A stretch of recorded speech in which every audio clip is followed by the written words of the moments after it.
कि एक बार लक्ष्मी जी और ठाकुर जी में थोड़ी मीठी सी लड़ाई हुई आपस में।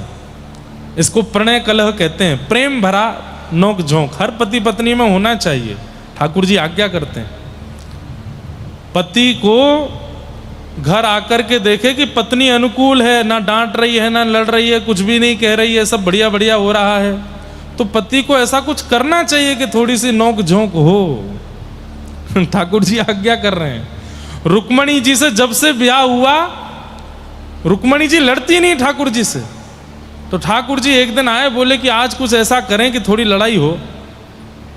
तो ठाकुर जी ने आकर के रुक्मणी जी से पूछा, आपने हमसे ब्याह क्यों किया? ये कब पूछ रहे हैं? जब रुक्मणी जी के पुत्र हो चुका है, पुत्र का भी पुत्र हो चुका है, ठाकुर जी दादा परदादा बन चुके हैं, परदादा बन गए जब ठाकुर जी, तब रुक्मणी जी से पूछ रहे आपने हमसे ब्याह क्यों किया? रुक्मणी जी बोली ये कोई पूछने का समय? नहीं नहीं, हमें जरा बताओ आपने हमसे ब्याह क्यों किया। रुक्मणी जी कुछ नहीं बोली, पंखा जल रही थी ठाकुर जी को। तो ठाकुर जी अपने आप बोलते हैं, अच्छा संतों की बात में आकर के तुमने हमसे ब्याह कर लिया। अरे देवी, इन संतों पे काम ही क्या है? घर परिवार तो है नहीं, पत्नी बच्चे तो है नहीं, पूरे दिन जगन्नाथ जय जगन्नाथ करते रहते हैं। इनकी बातों में फंस के तुमने हमसे ब्याह कर लिया। अब भी समय है, तुम कहो तो हम तुम्हारी शिशुपाल से ब्याह करा दें। तो ऐसे ही प्रणय कलह चल रहा था। तो एक दिन लक्ष्मी जी ठाकुर जी से कहती हैं, बहुत अच्छी कथा है, सब लोग सुनना, इधर देखो। लक्ष्मी जी कहती हैं कि ठाकुर जी, भले ही पूरा विश्व आपने बनाया, भले ही आप जगन्नाथ हो, भले ही आप जगतपति हो, लेकिन फिर भी दुनिया बावड़ी मेरे पीछे ही है। सबको लक्ष्मी ही चाहिए। बिना लक्ष्मी के जगन्नाथ भी बढ़िया नहीं लगते किसी को। तो ठाकुर जी मंद मंद मुस्कुरा रहे थे, बोले प्रूव करके दिखाओ, आप जो बात कह रही हो इसको प्रूव करके दिखाओ। लक्ष्मी जी बोली अगर कर दिया तो? बोले करो। तो तभी पृथ्वी पर किसी की शव यात्रा जा रही थी, दुनिया कह रही थी राम नाम सत्य है, गोविंद नाम सत्य है, गोपाल नाम सत्य है, राम नाम सत्य है। लक्ष्मी जी बोली देखो सब आपका नाम गा रहे हैं, सब आपकी जय जयकार कर रहे हैं। ठाकुर जी बोले हाँ, अब देखना मैं कुछ करती हूं। बोले क्या? स्वर्ण की, हीरों की, चांदी की बारिश कर दी लक्ष्मी जी ने, वहीं शव यात्रा के पास ही। शव यात्रा वालों ने देखा सोने बरस रहे हैं आकाश से, हीरा बरस रहे हैं, तो आंखों के आंसू सूख गए सबके। कोई दादाजी कह के रो रहा था, कोई चाचा जी कह के रो रहा था, कोई पिताजी कह के रो रहा था, सबके आंख के आंसू सूख गए। अरे कहां तक कहें कि अर्थी लेके चलते चलते भी ऐसे जेब भरने लगे। ए थोड़ा वो वाला उठा के दे यार, रख दे यहां पर। स्थिति ये आ गई कि अर्थी रख दी नीचे, राम नाम सत्य वगैरह सब भूल गए, सब सोना चांदी हीरा सब बटोरने लगे। लक्ष्मी जी बोली देखो, देखा मेरा कमाल, सब राम नाम सत्य कहना तक भूल गए। इसलिए मैं, आपने भले ही पूरे जगत बनाया, जगत के नाथ हो, सब कुछ है, लेकिन महिमा मेरी ज्यादा है, ये मानना पड़ेगा। प्रूव कर दिया मैंने। ठाकुर जी बोले आपने प्रूव कर दिया? बोले हाँ। अच्छा ये सब लोग तो भागे, वो अर्थी वाला क्यों नहीं भागा? वो अर्थी पे जो लेटा था वो क्यों नहीं भागा? वो तो मर चुका है। बोले मर चुका मतलब व्यक्ति जीवित और मरा हुआ, उसमें अंतर क्या होता है? बोले जीवित के अंदर प्राण है और मरे हुए के अंदर प्राण नहीं। बोले प्राण कौन है? प्राण मैं ही तो हूं, मैं जिसके अंदर नहीं हूं। हे लक्ष्मी जी, आप प्रत्यक्ष प्रकट हो जाना, वो तब भी आपके पास नहीं आएगा। लक्ष्मी जी ने चरण पकड़े, बोले कि आप ही जगन्नाथ हो, आप ही पूरे विश्व के नाथ हो, आप ही सर्वस्व हो। तो पूरा विश्व उन्हीं से चल रहा है, वो ही कर रहे हैं, सब कुछ उन्हीं के द्वारा हो रहा है। हम बस क्रेडिट लेने वाले बन जाते हैं कि मैंने किया, मुझसे हुआ, मेरे द्वारा हुआ।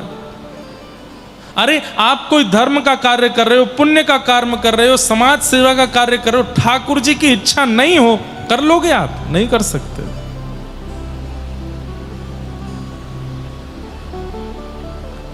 इसलिए ठाकुर जी का स्वभाव क्या है?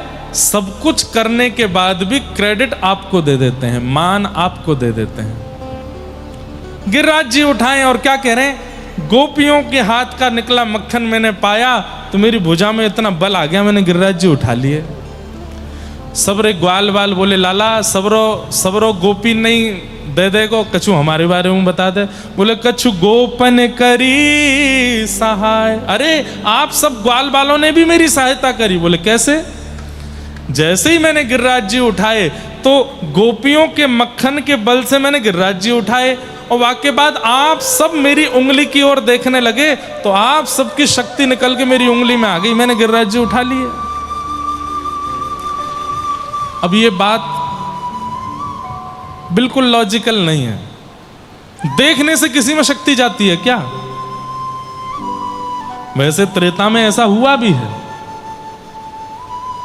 जो बाली था सुग्रीव का भाई, वो जिसके सामने जाता था उसकी सारी शक्ति अपने अंदर ले लेता था और बलवान हो जाता था। ऐसा होता भी था, लेकिन द्वापर में यह संभव नहीं था कि ब्रजवासियों के नेत्रों से शक्ति निकल के ठाकुर जी की उंगली में आ गई। तो ठाकुर जी बोल रहे हैं, ठाकुर जी ने बोला ये तो एक बात है ही, लेकिन ब्रजवासी क्या बोलते हैं ये सुनने के बाद? हाँ, तभी तो हम कहें कि हम कमजोर क्यों हो गए हैं, हमें घबराहट क्यों हो रही है, हमारा सारा बल निकल के कहां चला गया। ब्रजवासी स्वीकार भी कर रहे हैं कि हमारा बल लाला में आ गया। और श्री राधे जू की कृपा सो मैंने गिरिवर लियो उठाए। श्री किशोरी जी की कृपा से मैंने गिरिराज जी उठाए। किशोरी जी ने क्या कृपा की? बोले गर्गाचार्य जी ने कहा था कि हे यशोदा मैया, तुम्हारो लाला नारायण के समान गुण वारो है, जब कभी भी कुछ अद्भुत लीला करे वृषभानु नंदिनी राधा रानी को या के सामने लाई करके खड़ो कर दियो, उनकी कृपा से ही ये सब लीला करेगो। तो जब ठाकुर जी ने गिरिराज जी धारण किए हैं, किशोरी जी सन्मुख खड़ी हैं, ठाकुर जी का बल बढ़ा रही हैं, इसलिए ठाकुर जी कह रहे हैं श्री राधे जू की कृपा से मैंने गिरिवर लियो उठा। बोलो वृषभानु दुलारी की जय। ठाकुर जी की आह्लादनीय शक्ति हैं श्री राधा रानी, ठाकुर जी की आह्लादनीय शक्ति।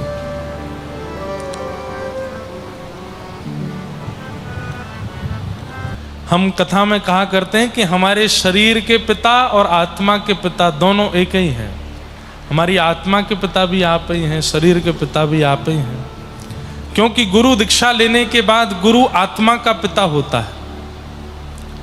गुरु दीक्षा के बाद गुरु आपके पिता हैं, आपकी आत्मा का कल्याण करना उनका दायित्व है। तो हमारे दीक्षा गुरु भी आप हैं, हमारे जन्म पिता भी आप हैं, तो दोनों भाव से हमारे गुरु हैं। कृपा है। गुरु स्थान हमारा जगन्नाथपुरी में श्री जीयर स्वामी मठ वहीं है, और ये सब अनुग्रह है जगन्नाथ जी का, उन्हीं की कृपा से सब हमारा जब जन्म हुआ था भगवान जगन्नाथ जी का उस समय नवकलेवर हुआ था। हमने पहली बार जब कथा कहना प्रारंभ किया 2015 में, तब भी महाप्रभु जी का नवकलेवर हुआ। तो जो भी हमारे जीवन में प्रथम आता है उस समय महाप्रभु जी का नवकलेवर का क्रम होता है। तो ये सब अनुकूलताएं अपने आप बनती हैं, महाप्रभु जी की बड़ी कृपा है। ठाकुर जी ने गिरिराज धारण लीला की, 7 दिन 7 रात्रि पर्यंत धारण करने के बाद ठाकुर जी ने गिरिराज जी को पुनः व्यवस्थित किया। इंद्र ने आकर के क्षमा मांगी, भगवान ने इंद्र को क्षमा प्रदान की। तत्पश्चात भगवान का नाम गोविंद गायों के द्वारा रखा गया। गैयाओं ने भगवान का दुग्धाभिषेक किया। एकादशी व्रत की कथा एवं रास पंचाध्याय का प्रसंग। भगवान पिता रात्रि शरदोत्फुल्ल मल्लिका विक्षरन्तुं मनश्चक्रे योग माया उपाश्रिता। सब लोग बिल्कुल ध्यान से बैठ जाओ। बीच में जो माताएं बहनें भाई लोग खड़े हैं सब बैठ जाओ, सब लोग विराजमान हो जाओ। रास की कथा है। भगवान पिता रात्रि, भगवान ने ब्रह्मा की अनेक रात्रियों को वृंदावन में आमंत्रित किया। अच्छा, रास की कथा प्रारंभ से पूर्व श्री शुकाचार्य जी महाराज हम सबको सावधान करते हुए कहते हैं कि इस लीला पर संशय मत करना। क्यों? ये लीला भगवान कर रहे हैं। जैसे घर में कोई काम छिड़ जाए, रोगन का काम हो या कुछ नए सामान लगाए जा रहे हो, टाइल लगाई जा रही हो, तो घर का जो मझला सदस्य होता है वो आकर के पूछा किसने छिड़वाया ये काम। अगर घर की माता जी बोल दें आपके बेटे ने छिड़वाया तो 10 सुना देंगे, सही गलत का पूछा जाएगा। लेकिन कोई काम छिड़ गया हो, पूछे किसने करवाया, तो बोले कि आपके पूज्य पिताजी करवा रहे हैं, तो बेटा शांति रहता। अच्छा, वो करवा रहे हैं तो फिर तो क्या ही कह सकते हैं। ऐसे ही संसार समाज में दायित्व युक्त व्यक्ति कुछ क्रिया करता है तो उस पर संशय नहीं करना चाहिए। बहुत ध्यान से सुनिए। कई लोग भगवान के रास विहार और रास लीला पर बहुत संशय करने लग जाते हैं कि ठाकुर जी ने रास किया, गोपियों के संग नृत्य किया, गोपियों के संग विहार किया, हमारे तो भगवान ही रास लीला करते थे तो हम क्यों नहीं करें। ऐसा भी लोग बाग कह देते हैं। शुकाचार्य जी ने रास पंचाध्यायी प्रारंभ करने से पहला शब्द ही कहा है भगवान पिता रात्रि। बच्चा, ये जो लीला तुम सुनने जा रहे हो ये कोई और नहीं, भगवान कर रहे हैं। भगवान का अर्थ क्या है? कर्तुम अकर्तुम अन्यथा कर्तुम समर्थ परमेश्वर। भगवान कौन है? धनवान, बलवान, विद्वान, ज्ञानवान, ऐसे ही भगवान। जो जिस वस्तु से अधिक युक्त होता है उसी को वान कहते हैं। जो 6 भगों से युक्त है उन्हें भगवान कहते हैं। जिनके पास 6 भग हैं,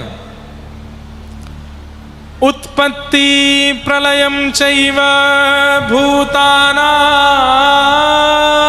गति गति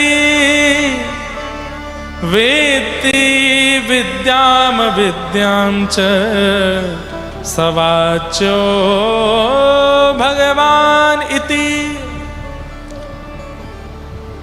भगवान किसको कहते हैं बताओ? आप कहोगे मोर मुकुट वंशीधारी, कोई भी पहन सकता है। आप कहोगे सुदर्शन चक्रधारी, आजकल मोटर वाले सुदर्शन भी लगा के लोग घूमते हैं। आप कहोगे अत्यंत सुंदर, बहुत सुंदर सुंदर ठाकुर जी का रूप भी धारण कर लेते हैं लोग। लेकिन भगवान की मूल परिभाषा, ये 6 भग जिनके पास हैं वो भगवान। पहला, इस संसार की उत्पत्ति कब हुई ये जिन्हें पता है, और इस संसार का प्रलय एग्जैक्ट कब होगा ये जिनको ज्ञात है वो परमात्मा। पूरी दुनिया आकलन कर रही है कि दुनिया तब बनी थी, पृथ्वी तब बनी थी, इतने साल पहले अमूमन बनी थी, एग्जैक्टली नहीं पता। एग्जैक्ट डेट टाइम सब कुछ जिसको पता है वो भगवान। और एग्जैक्टली कब नाश होगा इस पृथ्वी का ये जिनको पता है भगवान। ये 2 गुण, ये 2 भग। भूतानाम अगति गति। हम प्राणियों की कहां गति है और कहां अगति है, कहां गति है कहां दुर्गति है, ये जिन्हें पता है।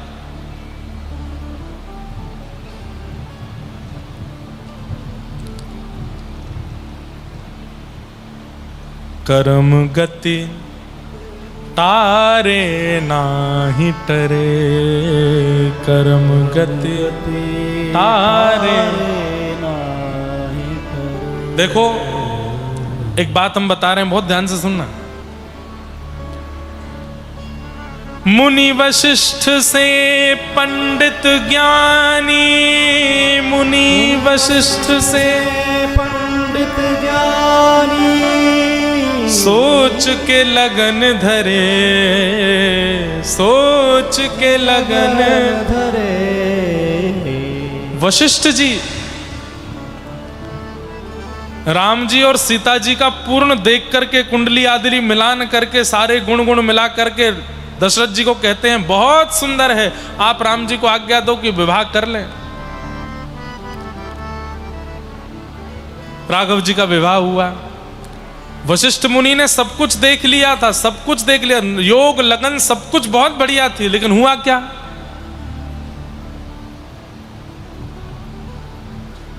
दशरथ मरण हरण सीता को, दशरथ मरण हरण सीता को, वन में जाए फिरे, हाँ वन में जाए फिरे। क्या हुआ? दशरथ जी को प्राण त्यागने पड़े, सीता जी का रावण ने हरण कर लिया, 14 वर्ष वन में रहना पड़ा। सब सोच समझ के किया था, सब कुछ देख भान करके किया था, फिर ऐसा क्यों हुआ? क्योंकि भाई कब कहां क्या होना है, चाहे कितनी भी पत्री बनवा लीजिए, चाहे कितना भी भविष्य कथन करवा लीजिए, कितने भी हाथ दिखवा लीजिए, होगा वही जो राम जी को भाएगा, जो ठाकुर जी ने सोच रखा होगा। आपके मेरे चाहने से ऐसा हो जाएगा, ऐसा हो जाएगा, ऐसा हो, कुछ नहीं, ठाकुर जी जो चाहेंगे वही होगा। सब कुछ बिल्कुल अच्छा था, सब कुछ देख भान करके वशिष्ठ जी ने सब कुछ किया था, लेकिन हुआ क्या? पांडवों के तो साथ भगवान स्वयं चल रहे थे, लेकिन हुआ क्या? लाक्षा भवन में आग लगी, 14 वर्ष का वनवास, 1 वर्ष का अज्ञातवास, महाभारत युद्ध। इसलिए कब कहां क्या होना है हम सब केवल आकलन लगाते रह जाएंगे, लेकिन होगा वही जो ठाकुर जी ने सोच रखा होगा। इसलिए अपनी बहुत बुद्धि मत लगाइए, कर्म कीजिए, परिश्रम कीजिए, क्योंकि होना वही है जो ठाकुर जी चाहेंगे। तो भूतानाम अगति गति, ये जिन्हें पता है कि मानव का कहां कल्याण होना है, मानव की कहां दुर्गति होनी है, वो परमात्मा। भूतानाम अगति गति वेत्ति विद्याम अविद्याम च, जो सब जानते हैं कौन किस भाव से आया है, कौन किस रूप में आया है, कौन किस गुण में आया है, विद्या और अविद्या का जिनको पूर्ण बोध है, ये 6 लक्षण जिनके अंदर हैं, उत्पत्ति और प्रलय का जिनको पता है, मानव की गति और दुर्गति का जिनको पता है, और विद्या और अविद्या का जिनको पता है, ये 6 भग जिनके पास हैं, उन्हें कहते हैं भगवान। ये संसार में किसी के पास नहीं हो सकते। संसार में कोई भी व्यक्ति इन 6 चीजों से युक्त नहीं हो सकता, ये केवल भगवान, इसलिए उनको भगवान कहते हैं। वो भगवान इस रासलीला को कर रहे हैं, इसलिए इस पर संशय मत करना, इसमें ज्यादा सिर मत घुमाना, इसमें ज्यादा प्रश्न चिन्ह मत करना। ये कैसे कर सकते हैं, ये कैसे हो सकता है? वो भगवान है, वो हमसे ज्यादा सोच विचार के कर रहे हैं जो करने हैं, इसलिए उस पर प्रश्न चिन्ह मत उठाओ। इसलिए रास का प्रसंग प्रारंभ होते ही पहला शब्द भगवान। दूसरी बात, रास का हमको अर्थ ही नहीं पता है। कल हमको कोई बोले महाराज जी हम गुजरात से आए हैं, कल बढ़िया से रास कराना। रास का अर्थ हम क्या लगाते हैं? नृत्य। रास का हम अर्थ क्या लगाते हैं? नाचना। ना, रास का अर्थ नाचना नहीं होता। मैं कथाओं में कहा करता हूं, रस और रास ये 2 शब्द हैं, केवल एक मात्रा की कमी है, रस और रास। मैं जगन्नाथ जी के पास जाता हूं, मैं पुरी जाता हूं, मैं महाप्रभु जी का दर्शन करता हूं, ये रस है, लेकिन महाप्रभु जी चल के मेरे पास आ जाएं, वो रास है। कटक वालों के साथ में रास हुआ है। क्यों? जिन भेष का दर्शन करने के लिए लोग लंबी लंबी लाइन लगाते हैं, साल साल भर दर्शन करने के लिए प्रतीक्षा करते हैं, वो भेष महाप्रभु जी कटक में आके धारण कर रहे हैं, ये रास है। स्वयं जगन्नाथ महाप्रभु उड़ीसा पुरी से चल करके कटक आए, और यहां पर नित्य नवीन संग, आज ठाकुर जी का सोना भेष, जो कि रथ यात्रा के विश्राम दिवस पर होता है, उस स्वर्ण वेश का दर्शन करने के लिए कितनी लंबी लाइन लगती, कितने लोग आतुर रहते हैं। हमारे लिए देखो ऐसे धारण कर लिया, ये रास है, रस और रास। आप जाओ उनके पास, वो रस, पर वो आ जाए आपके पास, ये रास। अभी तक आप YouTube पे कथा सुनते थे, सोशल मीडिया पे कथा सुनते थे, वो था रस, पर आपके नगर में कथा आ गई, ये है रास। आपके नगर में ही उत्सव हो रहा है। आज तक राधा गोरी गोरी ऐसे ही सुनते थे, आज तक जगन्नाथ चकानैन फोन पे सुनते थे, लेकिन प्रत्यक्ष सामने जगन्नाथ जी के खड़े होकर के नृत्य करते हुए गा रहे हैं, जगन्नाथ चकानैन नीलाचल वारे, ये रास है। सीधी सीधी बात,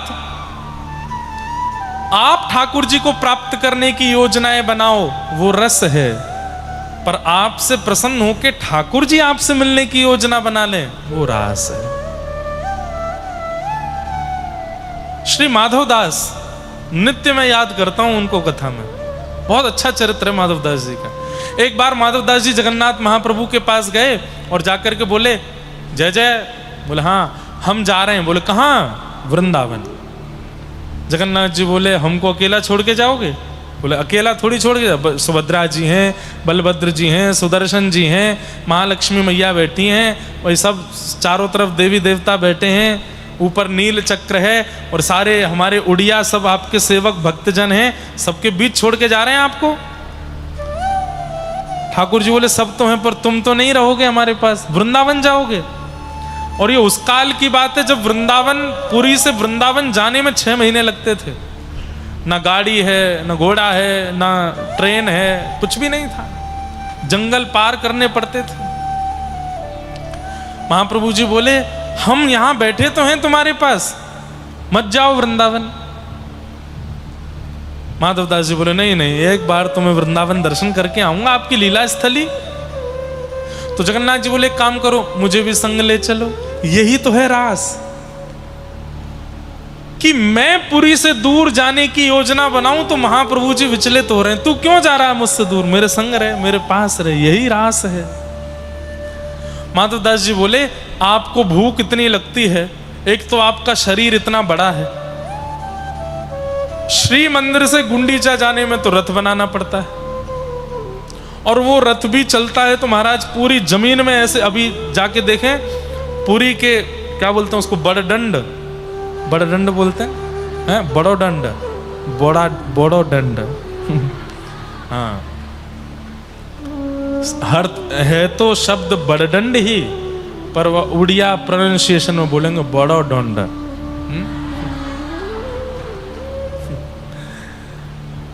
मतलब बड़ा रास्ता, हाँ सब बड़ा है, हाँ माँ जगन्नाथपुरी में सब बड़ा है। तो जब रथ निकलता है महाराज, वो बड़ा दंड में रथ के चक्कों के निशान बने रहते हैं। बोले गुंडीचा कितना दूर है? 1-1.5-2 किलोमीटर होगा ज्यादा से ज्यादा। इतनी दूर जाने में तो आपको 3 दिन लगते हैं। अब 3 दिन लगते हैं। बीच में बताते हैं कि पहले बीच में एक नदी भी थी, तो पहले 6 रथ बनते थे। 3 रथ ठाकुर जी को लेकर नदी के पास तक आते, फिर ठाकुर जी एक नौका में विराजते, फिर नौका से नदी पार करते, फिर नदी पार करके फिर दूसरे रथ खड़े होते, उनसे फिर गुंडीचा जाते।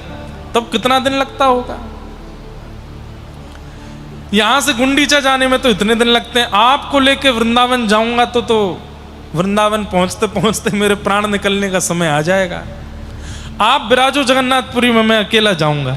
तो महाप्रभु जी उदास हो गए, बोले माधवदास तुम चले जाओगे हमारा मन नहीं लगेगा। बोले जय जय कछु साल, 1-1.5 साल की बात है, मैं आ जाऊंगा। माधवदास जी निकल पड़े। कहते हैं 3 दिन निकले। अब माधवदास जी को अभ्यास था, 10-10 दिन कुछ नहीं खाते, 12-12 दिन कुछ नहीं खाते, चलते रहते। लेकिन 3 दिन व्यतीत हुए, थोड़ी दूर ही कहीं पहुंचे थे, माधवदास जी को इतनी जोर की भूख लगी, पास के गांव में दौड़ करके गए और एक दरवाजा खटखटाया, जल्दी खोलो, भूख लगी है, कुछ पाने को दो। माधवदास जी बोले इतनी भूख मुझे पहली बार लगी है जीवन में, क्यों लग रही है पता नहीं। एक बूढ़ी माता जी ने द्वार खोला, माधवदास जी बोले परिचय बाद में दूंगा, आपका परिचय बाद में लूंगा, भूख बहुत तेज लगी है, जो घर में रखा हो मुझे तुरंत दे दो। मैया बोली बाबा ने एक धैर्य करो, इतना क्या हाँप रहे हो, लाती हूं। कुछ रोटी सब्जी आदि दाल चावल भात लेकर के आई, पान। माधवदास जी तो तुरंत प्रणाम करके तुरंत पाने लगे, कोई आचमन नहीं किया, कुछ नहीं, सीधे पाने लगे। मैया बोली आराम से धीरे धीरे, और पूरा अकेला ही पा जाओगे? बगल में छोटा सा बालक बैठा है तुम्हारी थाली की ओर ऐसे देख रहा है, इसको नहीं खिलाओगे? माधवदास जी बोले कोई बालक नहीं है मेरे साथ, अकेला हूं मैं। बोले अरे बगल में बैठा तो है। माधवदास जी बोले कहां है? वाह, उसको खिलाना ना पड़े इसलिए हमको कह रहे हो कि दिख नहीं रहा। बेचारा छोटा सा बालक, कितना प्यारा बालक, कौन सी निर्दयी मां है जिसने अपना बालक तुमको दे दिया, उसको खिलाते नहीं? माधवदास जी बोले मैया तेरे हाथ जोड़ू, कोई बालक नहीं है मेरे साथ। अरे बगल में बैठा है, मुझे दिखता है। दो चार लोग बुलाए गांव के, ये बाबा अकेला बैठा? बोले नहीं नहीं, बगल में छोटा सा बालक बैठा है, मंद मंद मुस्कुरा रहा है, थाली की ओर देख रहा है, जीभ से अपने होठ चाट रहा है। माधवदास जी बोले मुझे क्यों नहीं दिख रहे? फिर सब गांव के लोग और वो मैया जब बोलने लगी, माधवदास जी ने तुरंत ओ समझ गए, जगन्नाथ जी संग चल रहे हो क्या? तुरंत ठाकुर जी प्रकट हो गए, बोले जरूरी थोड़ी मैं स्थूल रूप में चलूं, मैं तो मन में बैठ के तुम्हारे साथ जा रहा हूं। ये रास है, ये रास है। ठाकुर जी के इस सामिप्य को, ठाकुर जी के इस प्रेम को, अपने भक्त के लिए भक्त वत्सलता को रास कहते हैं, नृत्य को रास नहीं कहते। अगर जो माधवदास जी के साथ लीला हुई ये आपके साथ हो जाए, क्या करोगे? पहला रोने लगोगे, दूसरा नाचने लगोगे। गोपियों को जब ठाकुर जी का अति सामिप्य प्राप्त हो गया, उस सामिप्य से प्रसन्न होकर गोपियां नृत्य करने लगी। इसलिए हम लोगों ने समझा कि रास का मतलब नृत्य होता है, पर नृत्य रास नहीं है। ठाकुर जी का आपके प्रति प्रेम समर्पण, इसको रास कहते हैं। जैसे पूज्य गुरुदेव भगवान एक पद गाते हैं, मुझे रास आ गया है, तुम बड़े हमको रास आ गए हो। जैसे किसी को बोलते हैं ना तुम हमको बड़े भा गए हो, तुम हमको बड़े अच्छे लग गए हो, ऐसे एक शब्द ये भी बोलते हैं कि तुम हमको बड़े रास आ गए हो। ठाकुर जी को जब हम रास आ जाते हैं, उसी स्थिति को रास कहते हैं। ठाकुर जी जब हमको रास आते हैं उसको रस कहते हैं, लेकिन ठाकुर जी को जब हम रास आ जाएं उसको रास कहते हैं। तो रास का मतलब क्या है? आपकी भक्ति से, आपके प्रेम से, आपके भाव से, आपके विचार से, आपके व्यवहार से, आपके नियम से, आपके साधन से ठाकुर जी प्रसन्न होकर के आपके पास आ जाएं, वो रास है। माधवदास जी ठाकुर जी से बोले जय जय, अब संगी चलोगे? बोले हाँ संगी चलूंगा। अब तो हर 3 दिन में भूख लगी आवे। तो माधवदास जी ऐसे बोले जय जय, थोड़ा तो न एक सबर करो, अरे ऐसे तो हम वृंदावन ही नहीं पहुंच पाएंगे, इतनी भूख लगती है आपको। ठाकुर जी बोला मैं कहाँ करूं, मुझे तो भूख लगे। तो माधवदास जी ने कहीं से खूब सारे चने ले लिए, जैसे ही भूख लगती तो चने खाते। ठाकुर जी कहते अब चनांती मेरो पेट भरेगा? बोले हम भाई यही खाओ। वृंदावन पहुंचे, वृंदावन पहुंचते यमुना जी में स्नान किया। माधवदास जी के चित्त में ठाकुर जी बैठे बैठे बात कर रहे हैं, बोले बड़ो आनंद आ रहा है, और बढ़िया आनंद करो, या यमुना जी में और मुँह को स्नान कराओ। श्री माधवदास जी अब अपनी सुध बुध भूल गए हैं, अपने चित्त में बैठे महाप्रभु जगन्नाथ जी को ही वृंदावन का सुख दिला रहे हैं। स्नान करने के बाद ठाकुर जी फिर बोले भूख लग रही है, कछु पवाओ। बहुत सुंदर लीला है, ध्यान से सुनना। तो माधवदास जी गए, तो चने मिल रहे थे बंदरों को, चने खिलाते हैं हमारे वृंदावन में। तो चना चनौरी का भोग लेकर के और माधवदास जी ने खूब प्रेम से पाया।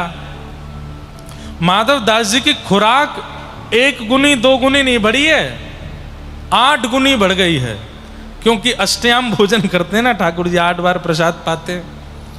जिन माधवदास जी का इतने से भात में पेट भर जाता था, अब वो इतना बड़ा पहाड़ बनाते हैं। क्यों? पुरी में तो खूब सब सामग्रियां समूह की आती हैं, वो पेट भर, और देखने वाले लोग आश्चर्यचकित रहते हैं, माधवदास जी इतना पालोगे आप? और अब तुमको क्या बताऊं, भीतर बैठ के कोई और पा रहा है। खूब सारे चना खा लिए माधवदास जी ने। उसी काल में वृंदावन में स्वामी श्री हरदास जी के प्राण प्यारे श्री बिहारी जी प्रकट हुए थे, वृंदावन बिहारी लाल। तो श्री माधवदास जी निधिवन में दर्शन करने गए बिहारी जी के। कपाट लगे थे, दर्शनार्थी बैठे थे। माधवदास जी जाके जैसे ही बैठे तो बिहारी जी का राजभोग आया था। तभी भीतर से स्वामी श्री हरदास जी बाहर दर्शनार्थियों के बीच में आए, भैया तुम में थे माधवदास कौन सो है?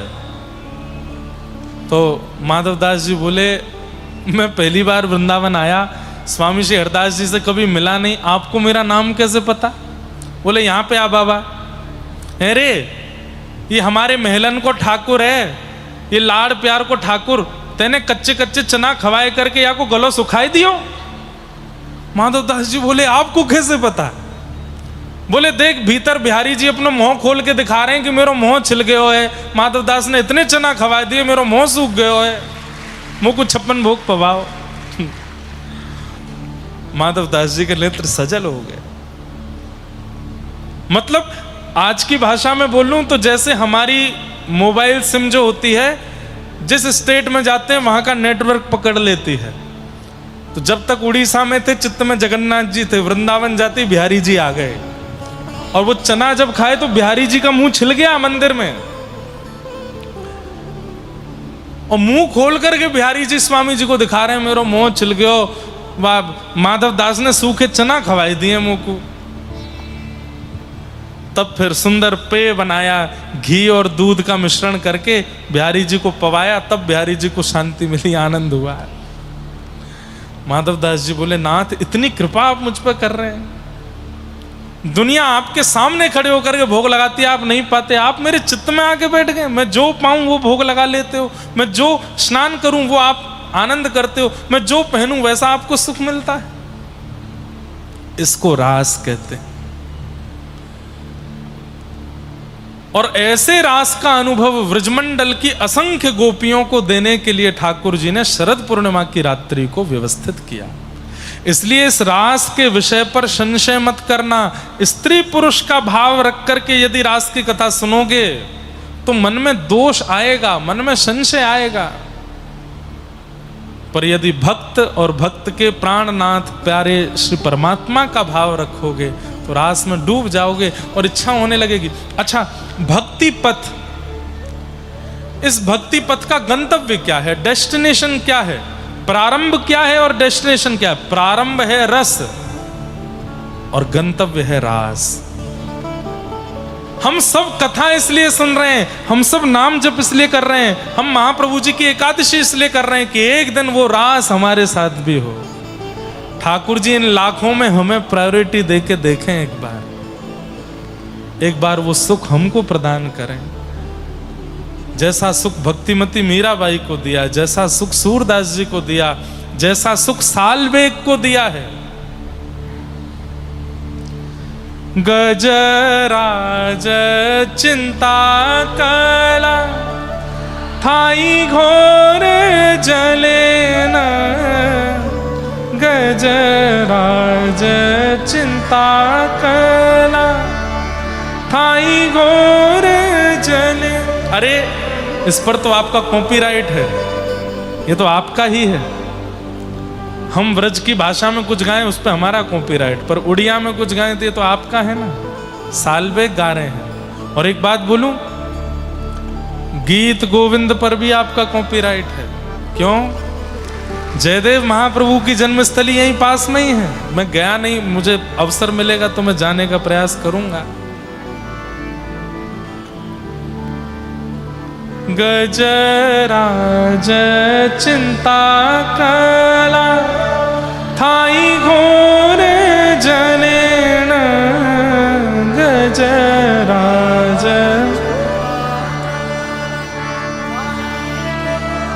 वाह, सबकी नजर उतार ले भैया, क्या बढ़िया गा रहे हो आप लोग। चक्र पेशी नक्र नासी उधरी लयापन, अहे नील शैल प्रबल प्रबलमतावरण मुआरत नलनी बनकु कर दलन आहे। इस पूरे गीत की जो सबसे प्रिय पंक्ति है ना, वो अंत में जो साल्वेग का समर्पण है वो छुपा नहीं रहा है, वो अपने आप को बहुत बड़ा भक्त नहीं बता रहा है, वो स्पष्ट कह देता है, कहे साल्वेग जाति रे मुझवन, कहे साल्वेग जाति श्रीरंगा चरण तल करु अपन आहे नील शयन प्रबलमतावरण प्रबलमतावरण मुआरत नलनी बनकु कर दलन। अरे साल्वेग के साथ तो आज तक रास हो रहा है ठाकुर जी का। कैसे? लाखों की करोड़ों की तादाद में वैष्णव पहुंचते हैं रथ यात्रा में, लेकिन उन लाखों को भूल करके आज भी साल्वेग की समाधि पर इतना बड़ा नंदी घोष रथ रुक जाता है। महाप्रभु जी रुक जाते और अपने उस साल्वेग भक्त की ओर देखते हैं। सारे पंडा पुजारी महाप्रभु जी के पास बैठ करके गाते हैं, आहे नीरसैना प्रबलमतावरण प्रबलमतावरण मुआरत नलनी बनकु कर दलन। ये रास है कि रास में भूमिका निभाने वाली दूसरी गोपी साल्वेग। साल्वेग गोपी है। अरे भक्त जो बन जाता है वो गोपी ही है, वो शरीर से नहीं है आज।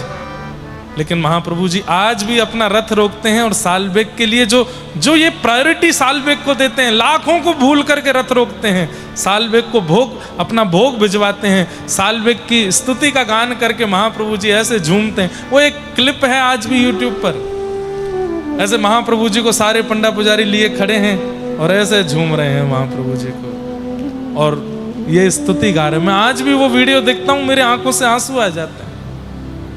अरे इतना बड़ा प्रेमी, किसी का प्रेम 10 वर्ष चलता है, किसी का 15 वर्ष। इस संसार कलिकाल में ज्यादा से ज्यादा 25-30 साल कोई प्रिय लग सकता है। साल्वेग को पृथ्वी पर आए 1000 साल से ज्यादा हो गया, आज तक महाप्रभु जी प्रेम करते हैं। ऐसा प्रेमी कौन होगा? ये रास है और इस रास की प्राप्ति के लिए ही ये कथा है। हमारे गुण से, हमारे भाव से, हमारे व्यवहार से, हमारे प्रेम से वो रीझ जाए और उस रास का अनुभव हमको करा दे। गणपति भट्ट, उसको गणेश जी का दर्शन करना है, जगन्नाथ जी नहीं देखने, उसके लिए आज तक ठाकुर जी गणपति वेश धारण करते हैं। स्नान पूर्णिमा के दिन गज भेष धारण करते हैं कि उसको सुख मिलेगा तो मैं ये भेष धारण करता हूं। कितने प्रेमी। और ये ठाकुर जी का जो हमारा प्रेम प्रस्तुतिकरण रस है, ठाकुर जी का हमारे प्रति प्रेम प्रस्तुतिकरण यही रास है। बस हम सुनकर के राजी हो जाते हैं कि उनको प्रेम दिया, इनको प्रेम दिया, इनसे हमारे साथ कब होगा? होगा, ये विश्वास रखो, होगा, जरूर होगा।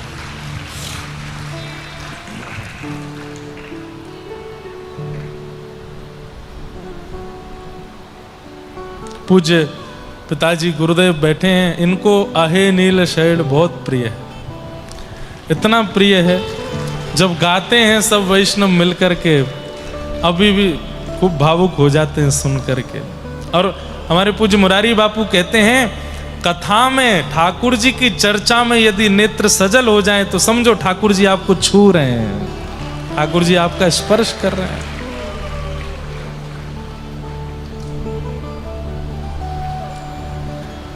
रावण रे भाई विभीषण काला शरण, रावण रे भाई विभीषण काला शरण, रावण रे भाई विभीषण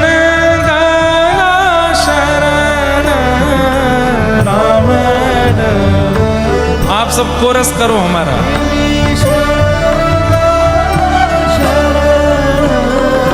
शरण संभाली ताको लंका कल राजन, शरण संभाली लंका कल राजन, आहे नीला शैला प्रबल मतावरण, प्रबल मतावरण, मुआरत नलनी बनकु कर दलन, आहे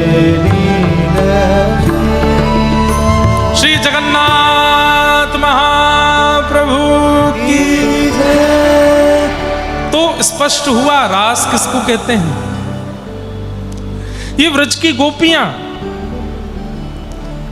कोई श्रुति सिद्धा है, कोई स्मृति सिद्धा है। प्रभु श्री राम के रूप में जब भगवान कृष्ण आए थे तब डंडक वन के वे सब संत जो राम जी को देख के मोहित हो गए वही गोपी बन के आए हैं व्रजमंडल में। जब वही नृसिंह बन करके आए तब जितनी भी सिंहनियां थीं जो मोहित हो गई थीं नृसिंह भगवान को देख के, वही सब सिंहनियां गोपी बन के आए हैं। जब ये वराह बन के आए, एक बात कहें, जयदेव महाप्रभु की दशावतार स्तुति भी रोज गाया कीजिए। उसमें दशों अवतारों का वर्णन जयदेव महाप्रभु करते हैं। उन दशों अवतारों को जिन जिन्होंने देखा और देख करके जो जो मोहित हुआ, केवल स्त्रियां नहीं, आबाल वृद्ध वनिता, चाहे वो वृद्ध हो, चाहे वो बालक हो, चाहे वो स्त्री हो, चाहे वो पुरुष हो, ठाकुर जी जब जब प्रकट हुए और उनके उस रूप को देख के जो मोहित हुआ उसको ठाकुर जी ने वरदान दिया कि द्वापर में मैं कृष्ण बनूंगा, तुम गोपी बन के आना, रास करूंगा तुम्हारे साथ। सब गोपी बन के आए। तो इसलिए ये गोपियां कोई स्त्रियां नहीं हैं, किसी घर की कोई लड़कियां नहीं हैं, ये सब युगों युगों से प्रतीक्षा कर रही हैं ठाकुर जी की, वही सब गोपियां हैं। आज ठाकुर जी ने शरद पूर्णिमा का चंद्रमा उदित होते ही वन में जाकर के अपनी पावन वेणु को अधर पर धारण करके ठाकुर जी ने जैसे ही उसका नाद करना प्रारंभ किया, निशम्य गीतम तदनंगवर्धनम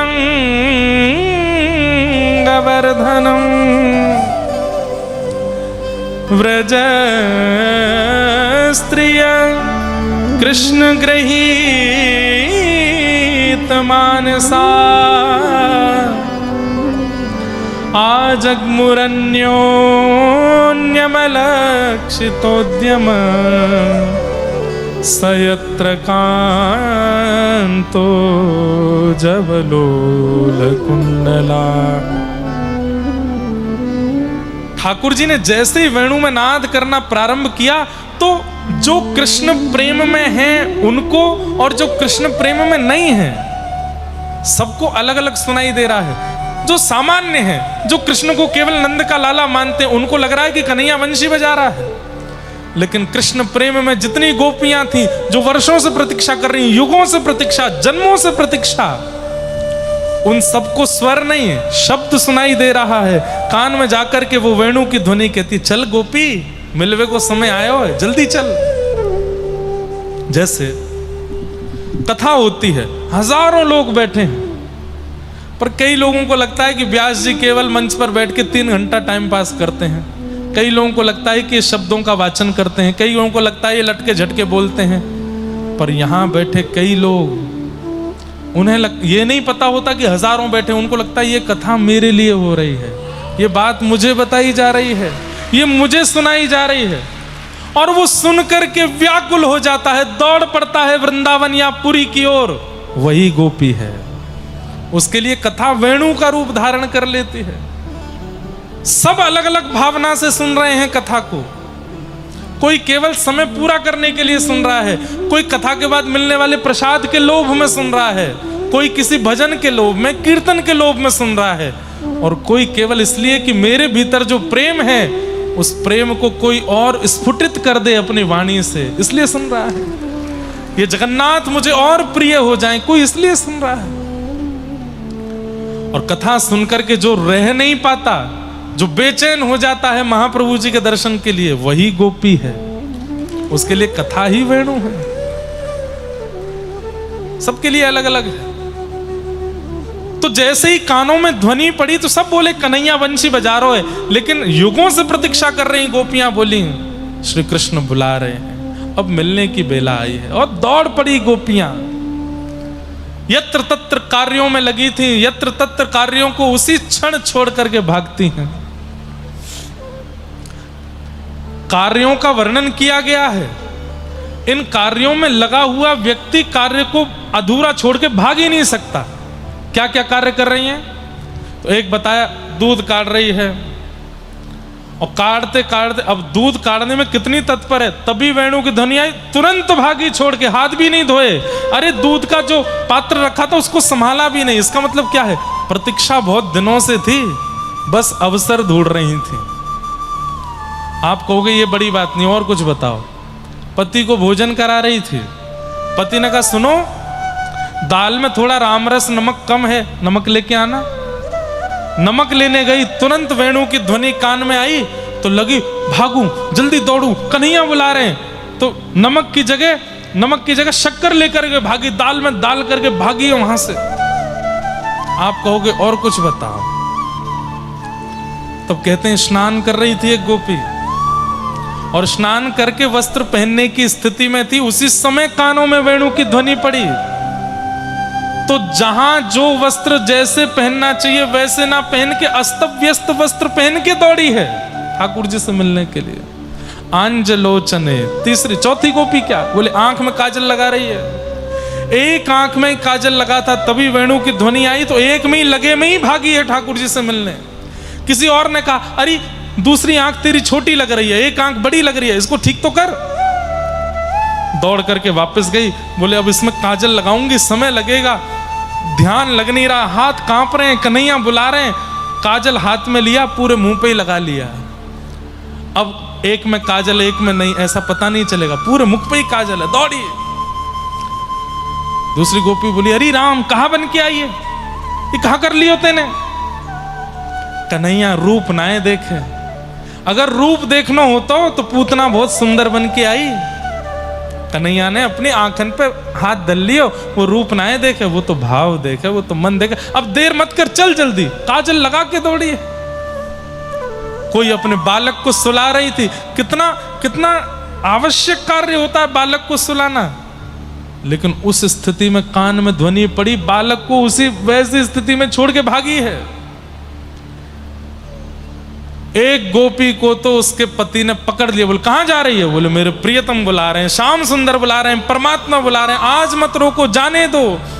कितने युगों से तड़प रही हूं मिलने के लिए। तुम क्या जानो, त्रेता में मैं एक संत थी, द्वापर में मैं एक जीव थी, कब से इनसे मिलना चाहती हूं, नहीं मिले, आज मिल रहे हैं, जाने दो। पति ने पकड़ करके कक्ष में बंद कर दिया, मुझे ज्ञान दे रही है, त्रेता में ये थी, वहां ये थी, कहीं नहीं जाएगी, भीतर रहे। गोपी ने तुरंत समाधि लगाई और शरीर त्याग करके प्राणों से पहुंच गई रास में। शरीर को रखे रहो अपने पास, प्राणनाथ मिल गए, आज नहीं रुकेंगे हम। इस रास की परिस्थिति को जब आप सुनेंगे तो ये कह ही नहीं सकते कि ये सामान्य है। गोपियां देह त्याग करके जा रही हैं, अस्तव्यस्त स्थिति में जा रही हैं, परिस्थिति का त्याग करके जा रही हैं। क्यों? वर्षों की प्यास के बाद जल मिला है, परमात्मा मिल रहे हैं, कैसे छोड़ें? सब गोपियां आकर के खड़ी हो गई। ठाकुर जी ने गोपियों का स्वागत किया और स्वागत करने के बाद पतिव्रता नारी के धर्म बताने लगे। अरे तुम सबने क्या किया? अपने अपने पति परिवार सबको छोड़ के आई हो। राम राम राम, पाप किया तुमने। पतिव्रता नारी को अपने धर्म का त्याग करने से कौन सा पाप लगता है, सब ठाकुर जी समझाने लगे। भर्तु शुश्रूषणम स्त्रीणाम परो धर्मो यमायय तद्बंधुनाम च कल्याणम प्रजानाम चानुपोषणम। चलो लौट के जाओ, पर पुरुष से नहीं मिलना चाहिए।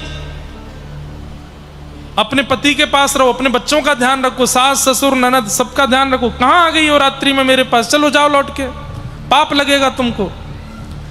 10 श्लोकों में भगवान ने पूरा प्रयास किया कि गोपियां लौट के चली जाएं। जब ठाकुर जी मौन हो गए तो गोपियां बोली, अब हम बोलें? बोलो। मैवं विभोर्हति भवान गदितुम नृशंसम् संत्यज्य सैव विषयांस्तव पादमूलम् भक्ता भजस्व दुर्वग्रहमात्यजास्मान् देवो यथादि पुरुषो भजते मुमुक्षु। हे नाथ, आप ही तो कहते हो सब छोड़ करके मेरी शरण में आओ, सर्वधर्मान परित्यज्य मामेकम शरणम व्रज। और आज जब हम सब छोड़ करके आपकी शरण में आई हैं तो कह रहे हो वापस लौट जाओ। आपने पतिव्रता नारी का धर्म समझाया, पति होने के बाद पर पुरुष को देखना भी नहीं चाहिए, ये होता है, ऐसा होता है, ये धर्म है, ये धर्म है, आदि आदि आप हमको समझा रहे हैं। हे नाथ, आपको पता है पति शब्द का ही पर्यायवाची शब्द है नाथ। नाथ में और पति में कोई अंतर नहीं है। पत्नी अपने पति को अगर नाथ बोले, ना पति तो बोलेगी नहीं, ए पति इधर आओ, ऐसा तो नहीं बोलती। नाथ बोल सकती है। नाथ सुनिए, क्योंकि नाथ और पति दोनों का अर्थ एक ही है, रक्षक। इनका नाम क्या है? क्या नाम है? और अगर नाथ ना बोल के वो शब्द बोलो तो क्या होगा? जगत पति। सबके पति हैं, मेरे भी पति हैं, आपके भी पति हैं। मैं भी सौभाग्यवती इनकी पत्नी हूं, आप भी सौभाग्य। कोई मोटी पत्नी, कोई छोटी पत्नी, कोई बड़ी पत्नी, हम सब इनकी पत्नियां हैं। इनके सामने आने के बाद में कोई पुरुष नहीं रहता, सब गोपी हो जाते हैं, सब इनकी पत्नी है, सबके नाथ हैं। इसीलिए तो उनका नाम जगन्नाथ है। जग के अन्न के नाथ कह लो या फिर जगत के नाथ कह लो, ये सबके पति हैं। गोपियों ने मानो ठाकुर जी से कह दिया हो तो फिर अपना नाम बदल लीजिए। बोले क्या, ये जगतनाथ जो आपका नाम है इसको बदलो। ठाकुर जी बोले क्यों बदलें, ये तो हम हैं। बोले जब जगतनाथ हो तो जगत में हम भी आती हैं, तो हमारे पति भी आप हो। वास्तव में मूल पति, जिन पतियों से हमने विवाह किया वो शरीर के पति हैं, आप तो आत्मा के पति हो। आपको कैसे छोड़ सकती हैं? हमने कौन सा पाप किया आपके पास आकर के? और रही बात, हम लोग अपने घर में मूर्ति पूजा करते हैं, कोई लड्डू गोपाल की पूजा करता है, कोई ठाकुर जी की पूजा करता है, कोई चित्रपट की पूजा करता है। कब तक? जब तक वो ठाकुर जी प्रत्यक्ष नहीं मिल जाते, तब तक उनके प्रतिनिधि रूप में हम या तो चित्रपट को रखते हैं या फिर मूर्ति रखते हैं, धातु रखते हैं, कुछ भी रखते हैं। लेकिन जिस दिन प्रत्यक्ष मिल जाएंगे, ऐसा थोड़ी होगा कि प्रत्यक्ष से कहेंगे खड़े रहो गेट के बाहर, अभी मूर्ति पूजा चल रही है हमारी। अरे जब प्रत्यक्ष आ जाएंगे तो मूर्ति को प्रणाम करके प्रत्यक्ष के पास भागेंगे। हे नाथ, ये पति जो है ना हमारे, जिनसे हमारा ब्याह हुआ, ये आपकी मूर्तियां हैं। जब पता चल गया कि प्रत्यक्ष सामने आ गया है तो फिर मूर्ति के पास क्यों रहेंगे? हम तो प्रत्यक्ष के पास जाएंगे, प्रत्यक्ष से मिलेंगे।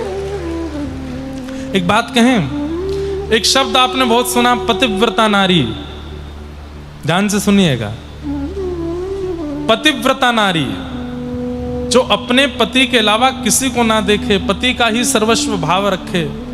पतिव्रता नारी को फल क्या मिलता है? पतिव्रत करने का फल क्या मिलता है?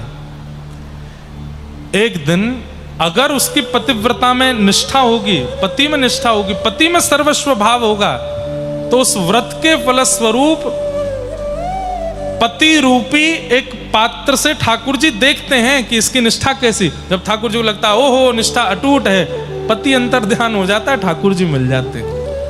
पतिव्रता का भी फल ठाकुर जी की प्राप्ति।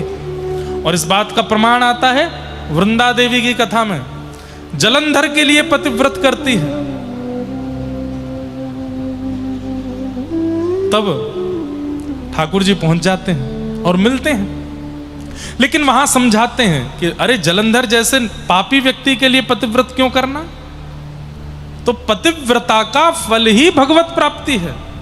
वास्तव में ये गोपियां पतिव्रता हैं, इनके ऊपर संशय मत करना कि अपने पतियों के प्रति भाव नहीं रखती या पतियों के प्रति सेवा नहीं की, छोड़ छाड़ के ठाकुर जी के पास गई। इन्होंने आज तक पतिव्रत किया था, अपने पति के अलावा किसी को नहीं देखा, उसी का फल मिला कि आज श्याम सुंदर पति के रूप में मिले, आज श्री कृष्ण पति के रूप में मिले।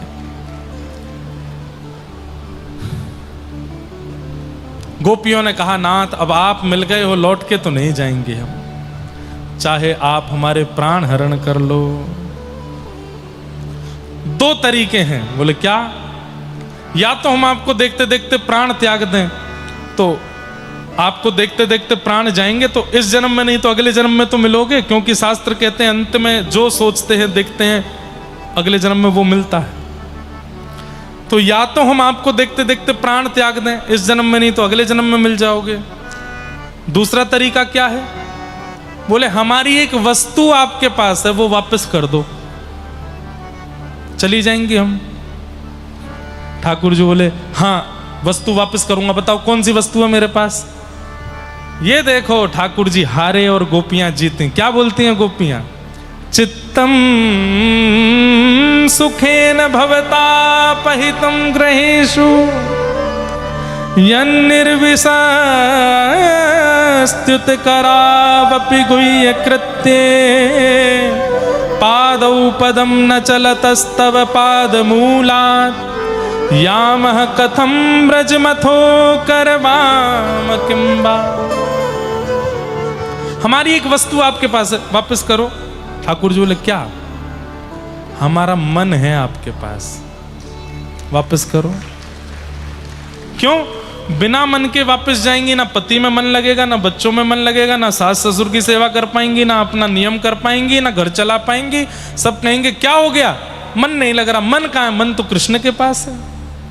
हमारा मन वापस करो। लौट के नहीं आएंगी आपके पास, चली जाएंगी। ये मन जो आपने चुरा लिया है इसको दो। ठाकुर जी बोले मन कैसे वापस करूं? गोपियां बोले नहीं कर सकते। बोले ये तो नहीं हो पाएगा।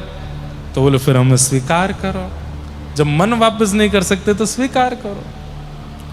गोपियों की इस बात पर इतने रीझ गए ठाकुर जी। बोले मैं तो परीक्षा ले रहा था आप सबकी, आप सबका भाव जान करके मैं आनंदित हो गया हूं। इसलिए भैया खूब कथाएं सुना करो, खूब आचार्यों का संग किया करो, क्योंकि जब ये परीक्षा लेने पे आते हैं ना तो क्वेश्चन आउट ऑफ सिलेबस होता है। अब बताओ गोपियों की जगह हम होते और पतिव्रता नारी का धर्म ठाकुर जी ने हमें बताया तो हम तो भाग जाते। अच्छा पाप लगेगा, हम जा रहे हैं, ठीक है जगन्नाथ जी हम जा रहे हैं लौट के। गोपियां नहीं गई। ये ऐसी परीक्षा लेंगे, उस परीक्षा का समाधान आचार्य ही कर सकते हैं, गुरुजन ही कर सकते हैं, ये कथाएं ही कर सकती हैं। इसलिए नित्य श्रवण करते रहो। कहीं ठाकुर जी मिल गए और वो 3-4 प्रश्न ही करेंगे, कहीं उलझ गए, मौका बार बार नहीं मिलता। एक अटेम्प्ट ही होता है भक्ति में। संसार के पेपर्स में तो एक में फेल होगा तो दूसरा अटेम्प्ट कर लो, तीसरा कर लो, चौथा कर लो। भक्ति में एक ही अटेम्प्ट होता है, उसमें फेल हो गए तो दूसरा अटेम्प्ट नहीं है यहां पर। भगवान बोले अब हम रास करेंगे, और सब गोपियों के साथ ठाकुर जी रास करने लगे तो कामदेव आ गया। भगवान बोले तुम क्यों आए? सुंदर स्त्री पुरुष मिल रहे हैं, मैं तो आऊंगा। ठाकुर जी बोले स्त्री पुरुष नहीं है, जीवात्मा परमात्मा, भक्त और भगवान है, दिखाई नहीं देता? बोले मुझे तो स्त्री पुरुष दिख रहे हैं। तो बोले ठीक है आओ। कामदेव ने जैसे ही रास भूमि में प्रवेश किया, भगवान ने त्रिभंग लली श्याम सुंदर ने वेणु को अधर पर धारण करके ऐसी छटा धारण की, मदन मोहन बन गए ठाकुर जी। मूर्छित होके गिर पड़ा कामदेव, छटा देख नहीं पाया ठाकुर जी की।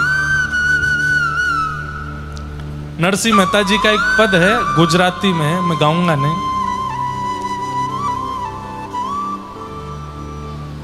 मैं तो वारी रे सुंदर श्याम तुम्हारा लटका पे, मैं तो वारी रे जगन्नाथ तुम्हारा लटका पे। नरसिंह मेहता जी का पद है, बहुत सुंदर पद है। अब पूरा याद नहीं मुझे, कल आएगा तो सुनाऊंगा। कैसे सुंदर ठाकुर जी मदन मोहन बन गए कि महाराज, मदन किसका नाम है? कामदेव का। मोहित होकर के गिर पड़ा, ऐसी छटा ठाकुर जी ने धारण की। कामदेव मूर्छित होकर के गिर पड़ा। गोपियों के साथ गोपीनाथ बन करके ठाकुर जी रास कर रहे हैं। सब गोपियों के पास जा रहे हैं। तू मेरे काजे कहा बना के लाई है, चल तू अपने हाथ में मेरा श्रृंगार कर दे। सब गोपियों के पास जाके सबको प्रायोरिटी देने लगे ठाकुर जी। गोपियां थोड़ी देर तो उसमें आनंदित हुई, थोड़ी देर बाद वो हुआ जो नहीं होना चाहिए, अभिमान आ गया। बंधुओं, ये लीला हमको समझाने के लिए। आज जगन्नाथ जी लीला क्यों नहीं करते, बोलते क्यों नहीं है, हमारे घर आते क्यों नहीं है? क्योंकि ठाकुर जी को ये भय लगा रहता है कि कहीं मैं गया तो ये इसको अभिमान ना हो जाए, मेरे घर आए। गोपियों को जैसे ही अभिमान हुआ, ठाकुर जी बोले अभिमान आ गया, अब नहीं। ठाकुर जी तुरंत अंतर ध्यान हो गए। थोड़ी देर रास विहार करके अंतर ध्यान हो गए। गोपियां यत्र तत्र ढूंढती हुई यमुना जी के तट पर पहुंची। हे सुन राधिका दुलारी, तेरे द्वार का भिखारी, तेरे श्याम का पुजारी, एक पीड़ा है हमारी, हमें श्याम ना मिला, हमें श्याम ना मिला। पता नहीं क्यों कई जगह कथा होती है, वहां में ये पद मेरा गाने का मन नहीं होता। क्यों? मैं कैसे कह सकता हूं श्याम ना मिला? मिले तो हैं, बैठे तो हैं, और इन जैसा तो कोई नहीं मिला। 7 दिन के लिए बेचारे हिले भी नहीं अपने स्थान से, वहीं खड़े। रोज नया नया श्रृंगार करते हैं, रोज कथा श्रवण करते हैं। इसलिए गाना चाहिए, हमें श्याम मिल गया, हमें श्याम मिल गया। गोपियां ढूंढ रही हैं, जयति तेधिकम। किशोरी जी की आज्ञा से गोपी गीत गाया गोपियों ने। जन्मना व्रज श्रयतंदिरा,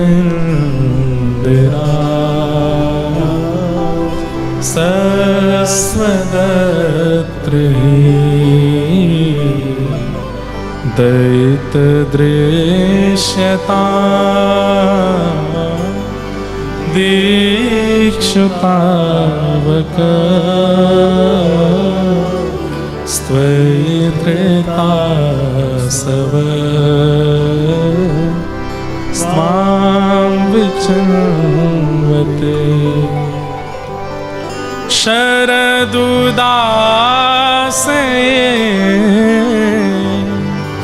साधु जात सरसी जोदर श्रीमुषादृशा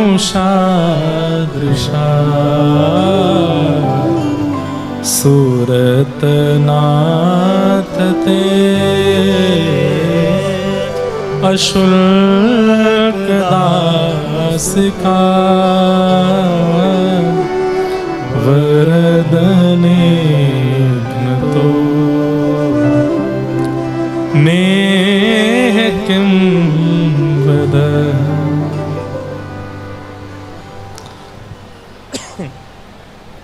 मुझे नाम याद नहीं आ रहा, सौम्या भाई को पता होगा। एक रथ बनता है जगन्नाथ जी का, सब गोपियां बनाती हैं, उसको क्या कहते हैं? कोई गोपी चक्का बन जाती है, कोई गोपी शिखर बन जाती है, कोई गोपी कंदर्प रथ। सुना है नाम कंदर्प रथ का? कभी पटचित्र बनते हैं ना आपके उड़ीसा में, वहां उसमें दिखेगा कंदर्प रथ। महाप्रभु जगन्नाथ जी विराजते कंदर्प रथ में, मदन मोहन जी विराजते हैं। वाह, मदन मोहन जी महाप्रभु जी के चल स्वरूप में मदन मोहन जी। कंदर्प रथ काय का बनता है? सब सखियां मिलकर के कोई चक्का बनती है, दो चक्कों के बीच में एक सखी लेट जाती है, आगे के हाथ से पीछे के पैर से उन चक्कों को पकड़ लेती है, दो चक्के गोपियां बनती हैं, फिर एक सखी वहां बन जाती है, उसके ऊपर कुछ सखियां लेट जाती हैं, कुछ सखियां ऊपर बन के सिंहासन बन जाती हैं। जैसे आपके यहाँ का जो नृत्य है भरतनाट्यम, नहीं उड़ीसी, सॉरी, हाँ यहाँ उड़ीसी होता है ना, उड़ीसी नृत्य में देखा, वो जो नृत्य करने वाले वो कंदर्प रथ बनाते हैं। दो आगे घोड़ा बन जाएंगी गोपियाँ, दो इधर चक्का बन जाएंगी, नीचे ऐसे लेट जाएंगे, और एक सखी ऊपर जगन्नाथ ऐसे, ये जगन्नाथ जी ऐसे बनते हैं, हाँ ऐसे, ये ऐसे जगन्नाथ जी बन जाते हैं।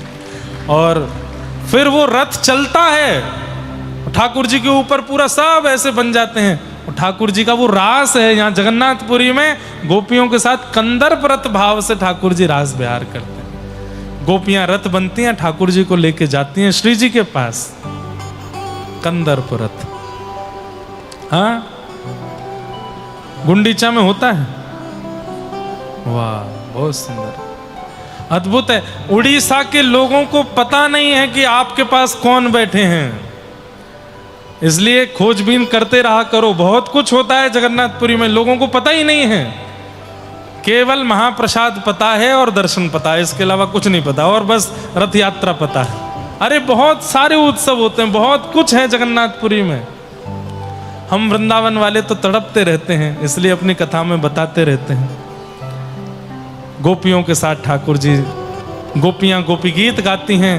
तासामाभिर्भूत सौरी स्मयमाय मुखाम्बुज पीताम्बर धरश्रग्वी साक्षान मनमथ मनमथ। जब गोपियां कृष्ण विरह में रुदन करने लगी, पीताम्बरी पहन करके ठाकुर जी, तभी समस्त गोपियों के बीच से जो अंतर ध्यान हुए थे पुनः प्रकट हो गए, और प्रकट होकर के सब गोपियों से बोले कि अब आप सबका मान नष्ट हो गया, अभी मैंने रास किया था, अब मैं महारास करूंगा। और जितनी गोपी हैं उतने कृष्ण बन गए। श्री किशोरी जी आ गई और वृंदावन में महारास हुआ। तभी आपके भुवनेश्वर में विराजमान एकलिंग महाराज अपना डमरू बजाने लगे। पार्वती जी से बोले मैं जा रहा हूं। बोले कहां? बोले वृंदावन। क्यों? बोले महारास हो रहा है, मैं भी जाऊंगा। जैसे ही महादेव आए, गोपियों ने मार्ग रोक दिया। बोले कहां जा रहे हैं? बोले मैं रास में जाऊंगा। बोले भीतर केवल एक पुरुष जा सकता है, वो है कृष्ण, बाकी सब गोपी। आपको भीतर जाना है तो गोपी बनो। आपने तुरंत अपना कमंडल आगे करके अन्नपूर्णा मैया को बुलाया, भिक्षाम देही। अन्नपूर्णा प्रकट हो गई। जैसे ही अन्न से कमंडल भरने लगी, कमंडल पीछे कर लिया, अन्न की नहीं, आज श्रृंगार की भिक्षा दो। आंखों में काजल लगाया, कानों में कुंडल पहने हैं, जटाजूट खोल करके केश बनाए, केशों में गजरा बांधा है, मूंछों में इत्र लगाया है, होठों पर लालिमा लगाई है, नीचे लहंगा पहना है, ऊपर चुनरी डाली, और लिंगराज महादेव बन गए। श्री गोपेश्वर महादेव की गोपी के रूप में परिवर्तित हो गए। और जैसे ही महादेव गोपी बने, अब ये भीतर नहीं गए, भीतर से ठाकुर जी आए हैं और हाथ पकड़ करके बोले चलो रास में। नई गोपी आई है और महादेव के साथ रास। ब्रह्मा जी गोपी बन के आए हैं, सूर्य गोपी बन के आए हैं, चंद्र गोपी, सब गोपी बन के आए हैं। ब्रह्मा जी की 6 महीने की रात्रि तक वृंदावन में रास चलता रहा। यही है महारास। सबको ठाकुर जी ने अपने रूप का भाव दे दिया। सब नाच रहे हैं, गा रहे हैं, चाहे नदी हो, तालाब हो, पोखर हो, आकाश हो, तारे हो, सूरज हो, चंद्रमा हो, वायु है, सब नृत्य कर रहे हैं। ऐसा महारास हम क्यों बैठे?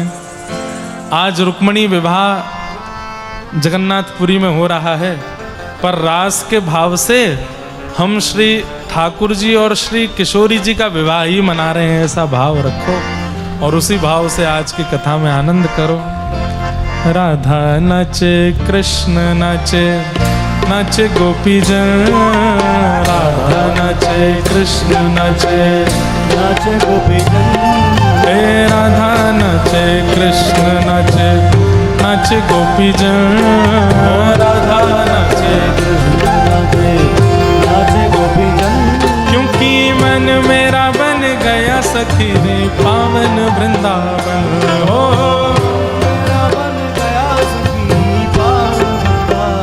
कोई भी बैठा ना रहे, सब अपने स्थान पर खड़े होके प्रेम और भाव से नृत्य करो महाप्रभु जगन्नाथ जी के साथ। हे राधा नाचे, कृष्ण नाचे, नाचे गोपी जन।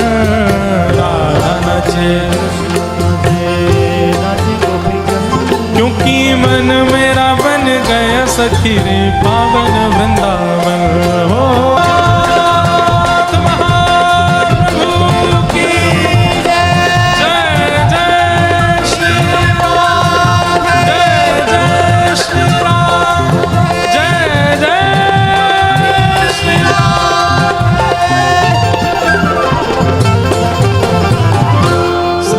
राशेश्वर भगवान की पूछरी के लौठा की हो प्यारे। क्या बात है बंसी वारेश, क्या बात। सबको जय श्री कृष्ण। ठाकुर जी के मधुर रास महोत्सव की बधाई हो। बधाई हो। श्री जगन्नाथ महाप्रभु के रुक्मणी मंगल महोत्सव की बधाई हो। बधाई हो। कल बंधुओं कथा सुबह 10 बजे से होगी। आप सब लोग पहले ही अपना स्थान ग्रहण कर लें। कल कथा में ठाकुर जी की कंसवध लीला, रुक्मणी मंगल, द्वारिका लीला, सुदामा चरित्र करते हुए हम कथा को विश्राम की ओर ले चलेंगे। कथा के उपरांत पूज्य गुरुदेव भगवान का कल आशीर्वचन भी हम सबको प्राप्त होगा। तत्पश्चात महाप्रभु जगन्नाथ जी भी कल यहाँ से विदा होंगे, तो आप सब लोग जरूर कल आना। और कल भागवत जी भी और हम भी यहाँ से पुरी ही जाएंगे। और परसों सुबह 10 बजे से पुरी में कथा का प्रारंभ, 3 दिवसीय 4 दिवसीय कथा वहाँ होगी। सब लोग आने का प्रयास करें। सबको जय श्री कृष्ण, जय श्री कृष्ण, जय सिया राम, जय सिया राम, जय श्रीमन्नारायण, जय श्रीमन्नारायण, जय जगन्नाथ, जय जगन्नाथ, जय जय श्री राधे, जय जय श्री राधे। नमः पार्वती पतये हर हर